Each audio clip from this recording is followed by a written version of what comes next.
Mental disorders जितना ज़्यादा sensitive topic है उतना ही अवॉइडेंट भी।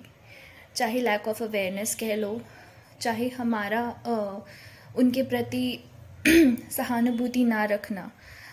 ऐसे लोग जो सड़क पर रहते हैं या फिर खुद से बातें करते हैं, उनको इस श्रेणी में डाल दिया जाता है कि वो पागल है।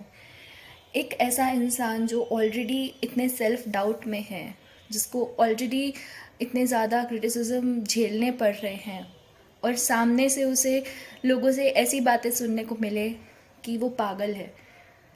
जस्ट इमेजिन कि एक वल्नरेबल माइंड पर कितना बुरा असर पड़ेगा। Welcome back to stone age, this is Swati Sharma. ये सीरीज़ मैं स्टार्ट कर रही हूँ स्ट्रेस और ट्रॉमा रिलेटेड डिसऑर्डर्स के बारे में। आज हम बात करेंगे PTSD, that is called post traumatic stress disorder. ये क्या होता है, ये क्यों होता है, ये जेनेटिक फैक्टर्स के कारण होता है या नहीं, लोग इससे कैसे सफ़र करते हैं, या फिर इसके बारे में इसका ट्रीटमेंट क्या है, ये सब चीज़ हम लोग इस वीडियो के थ्रू हम डिस्कस करेंगे ना। पहली चीज़, एक इवेंट जिसने एक इंसान को बहुत बुरी तरह से डरा दिया है। चाहे वो एक एक्सीडेंट हो सकता है, सेक्सुअल असॉल्ट हो सकता है, रेप हो सकता है, कोई चाइल्डहुड ट्रॉमा हो सकता है। ऐसा कोई भी इंसिडेंट जिसने उस इंसान के मन में बहुत सारी चीज़ों को लेकर डर पैदा कर दिया है, और वो डर उसकी डेली लाइफ की वर्किंग्स पर, डेली लाइफ की जो हैबिट्स हैं या काम हैं, उनको कहीं ना कहीं इम्पेयर कर रहा है, which suggests that the person is suffering with something. I'm not saying yet it is PTSD. There are certain kind of symptoms जिससे हम पता लगा सकते हैं कि एक पेशेंट या एक इंसान PTSD से गुज़र रहा है या नहीं। पहली चीज़ तो इंट्रूसिव मेमोरी से रिलेटेड रहता है। एक ऐसी मेमोरी जिसको हम अवॉइड करना चाहते हैं, जो उस इवेंट से रिलेटेड है, और बहुत बार हम उस इवेंट से रिलेटेड छोटी छोटी डिटेल्स भूल जाते हैं। क्यों? क्योंकि हमारा माइंड उतना प्रेशर हैंडल नहीं कर सकता। हम लोग उसको अवॉइड करने के लिए एक तरह से ब्लॉकेज क्रिएट कर लेते हैं, बिना जाने, बिना ये सोचे समझे। और दिस इज़ दी एक तरह से self defence mechanism of a brain, जिसके कारण एक शील्ड क्रिएट करने के लिए बहुत सारी ऐसी मेमोरीज जो आपको परेशान कर रही हैं, वो कुछ डिटेल्स माइंड भूल जाता है। ऑलराइट, अवॉइडेंट सिम्टम्स भी होते हैं जिसमें एक इंसान अवॉइड करता है लोगों से बात करना उस इंसिडेंट के बारे में, या फिर उन जगहों पर जाना जो उस इंसिडेंट से रिलेटेड है। मान लीजिए उसका नियर डेथ एक्सपीरियंस एक पर्टिकुलर एक्सीडेंट के कारण हुआ था, और उस एक्सीडेंट स्पॉट से उसे एंग्जाइटी होने लगेगी। अब ऐसा नहीं है कि एक पर्टिकुलर स्पॉट से प्रॉब्लम है, उसे हर वक्त पैरानोया रहेगा। मतलब उसे लगेगा कि हर कोई उसकी जान का दुश्मन है। अगर सेक्सुअल असॉल्ट हुआ था उसके साथ में, तो चाहे उसके कॉलीग्स हों, चाहे उसके फ्रेंड्स हो, फैमिली हो, स्पाउस हो, किसी के भी साथ उसे कंफर्टेबल फील नहीं होगा। उसे ऑल द टाइम ये लगेगा कि someone is going to attack me and मैं सेफ नहीं हूँ। ऑल द टाइम इनसिक्योरिटी रहेगी। Alright, and third thing is arousal symptoms, being very anxious. हर छोटी चीज़ करने से पहले डरना, एक अजीब तरह की घबराहट होना। Stage fear is different.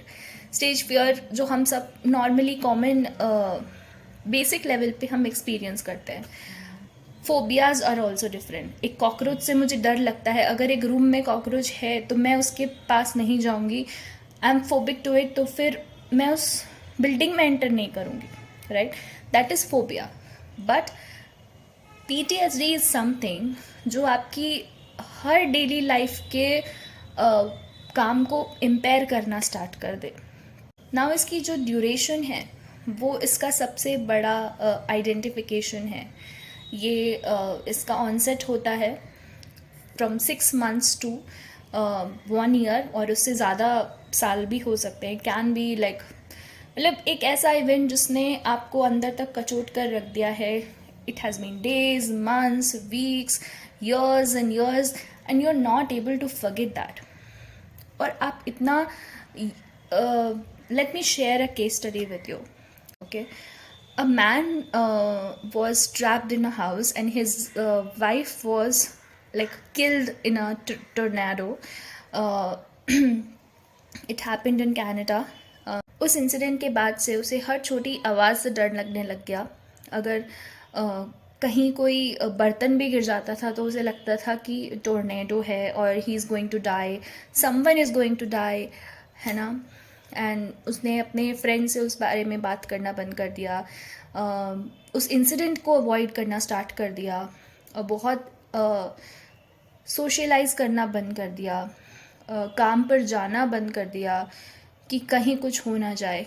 सो ऐसी सब सिम्टम्स जो आपके डेली लाइफ के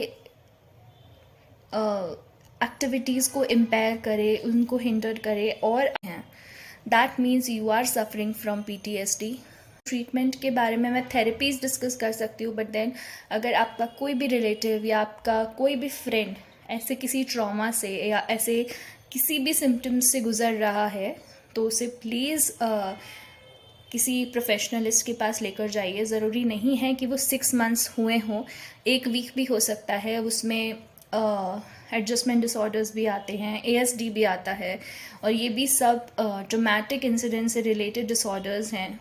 तो और इनका ऑनसेट PTSD से बहुत कम होता है, बट सिम्टम्स काफ़ी सिमिलर होते हैं, है ना. There will be sleeplessness, there will be nightmares और the haunting incidents, replaying of that particular incident in your mind, on and on and on. If you'll not consider taking anybody's help, all right, I would request you to take your relative or friend or anyone who is near you, even if one is living on the street, just get that person admitted in the hospital and get them treated.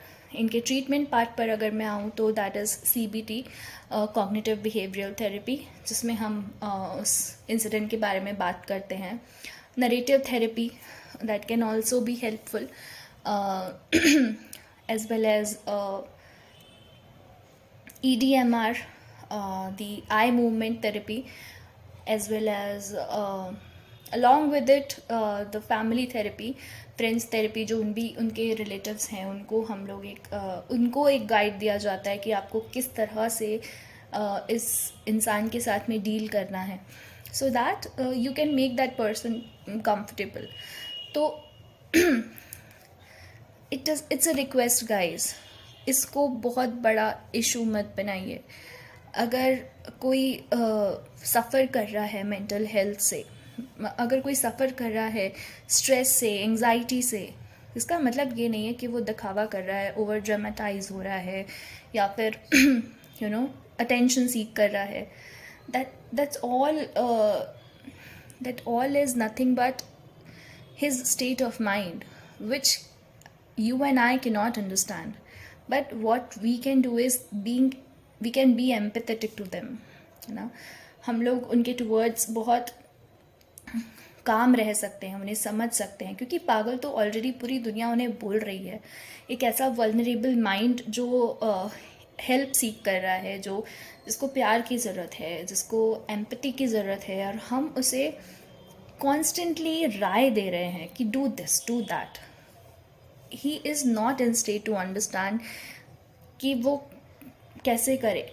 अगर वो अपने habits पे control कर पाता, अगर वो अपने life पे कंट्रोल कर पाता, तो शायद इस स्टेट पर पहुंचता ही नहीं. और अगर वो इस स्टेट में पहुंच गया है, विच मीन्स कि उसको हेल्प की ज़रूरत है, उसके बगैर वो इन सब चीज़ों से बाहर नहीं निकल पाएगा. तो it's a request to share this video with as many as of your friends, so that everyone gets help when it is needed and they are not being judged, because ऐसी vulnerable situations में वो लोग और ज़्यादा depress हो सकते हैं और ज़्यादा सुसाइडल हो सकते हैं. और इतने ज़्यादा टॉन्ट्स और ताने उन्हें अंदर से और ज़्यादा सेल्फ डाउट क्रिएट करेंगे. तो that's all for today's video. Thank you so much for watching this video. Like, share, subscribe, and appreciate your mental health. Thank you.